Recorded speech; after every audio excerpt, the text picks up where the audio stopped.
After Ava Mitchell discovered that her real name was Charlotte Bennett and that the people she had called her parents for over 15 years were actually her kidnappers, her world shattered.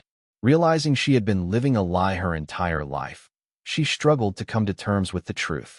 But through it all, her real parents, Miranda and Julian Bennett, supported her however they could.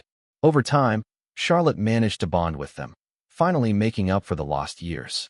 However, she would soon learn that her past life and the people who took her weren't ready to let her go so easily, and that her journey to a normal life was far from over. The evening shadows lengthened across the bustling streets of London as Ava, now known as Charlotte, emerged from the police interview room. The past few hours had been a whirlwind of statements and evidence gathering, each moment feeling like an eternity as she recounted the shocking revelations of her true identity. Exhaustion weighed heavily on her shoulders as she made her way to the waiting area.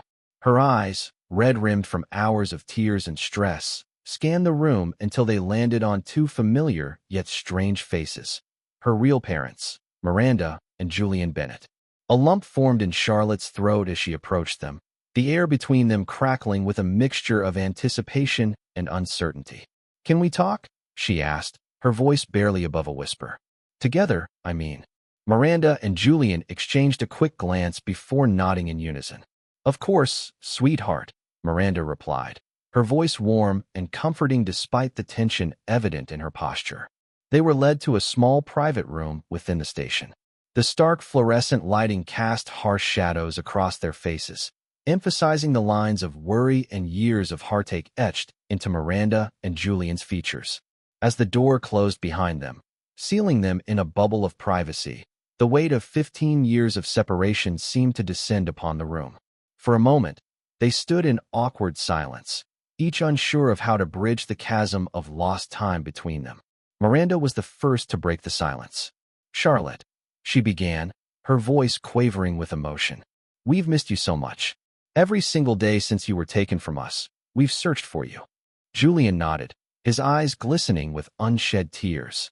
"Even when the police told us it seemed hopeless, we never gave up. We knew you were out there somewhere."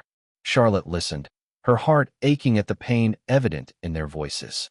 She could see the toll the years of searching had taken on them, the premature lines around their eyes, the gray streaking their hair. "We were haunted by guilt and heartbreak," Miranda continued, her hands clasped tightly in her lap. "Not knowing if you were safe, if you were happy. It was torture." Julian reached out, gently placing his hand over Miranda's. "Learning now that you had a good life, that you were cared for, it gives us some peace, at least." Charlotte felt tears welling up in her eyes. The love and devotion of these strangers, her true parents, was overwhelming. I want to get to know you better," she said, her voice thick with emotion. "I want to learn who you are, to get closer to you, and build a relationship." A spark of hope ignited in Miranda and Julian's eyes at her words. Charlotte continued, gaining confidence as she spoke. "I'm so grateful that you never gave up searching. Without that missing person poster, I would have never found out about all this." Taking a deep breath, Charlotte made a decision that would change the course of her life. "I want to stop living this life of lies," she declared. "I want to get my real name back. Charlotte Bennett. You can call me Charlotte from now on. I'm your daughter, not the daughter of the people who took me." Miranda and Julian exchanged a look of pure joy, tears now flowing freely down their cheeks. Charlotte felt a weight lift from her shoulders as she continued. "I'd like to accept your offer of staying with you in London.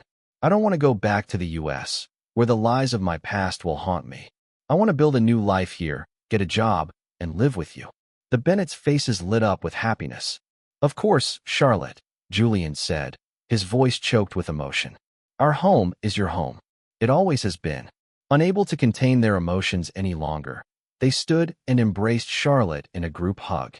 The warmth of their arms around her felt right, as if she had finally found a piece of herself that had been missing all these years. As they broke apart, wiping away tears and sharing watery smiles, Charlotte felt a sense of purpose settling over her. "I need to get real UK passports," she said, her voice stronger now, "and other documents. I want to make this official." They exited the room together, a united front facing the world. Charlotte approached one of the officers, explaining her desire for new, legitimate documents. The officer nodded understandingly, assuring her that they could arrange it given she was born in England. It will take a few days, he explained, but we can send it to your address once it's ready. Charlotte turned to Miranda, suddenly realizing she didn't know where home was. Mom, she said, the word feeling strange yet right on her tongue. What's our address so they can send the passport and other documents there? As Miranda provided the details to the officer, Charlotte felt a sense of surrealism wash over her. Just that morning, she had been Ava Mitchell, an American teenager on vacation. Now she was Charlotte Bennett, claiming her British identity and preparing to start a new life in London.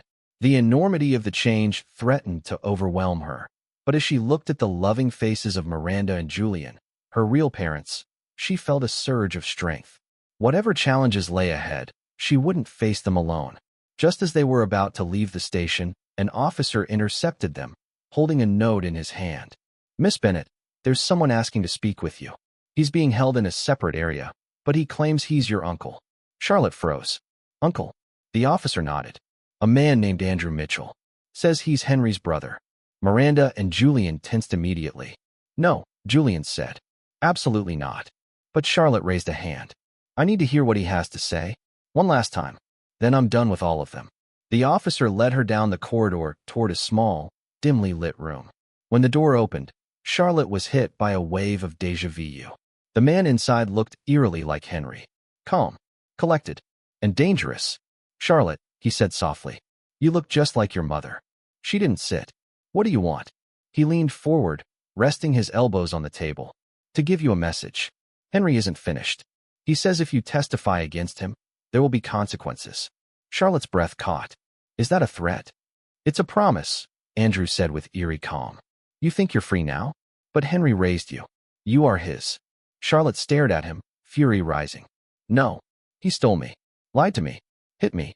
I'm not his anything. You have no idea what you've started, Andrew whispered. Charlotte turned and knocked on the door. The guard opened it instantly. As she left the room, her heart pounded with a new resolve. Henry might not be done with her, but she was done with him. And no matter what he planned, she wasn't going to live in fear. Not anymore.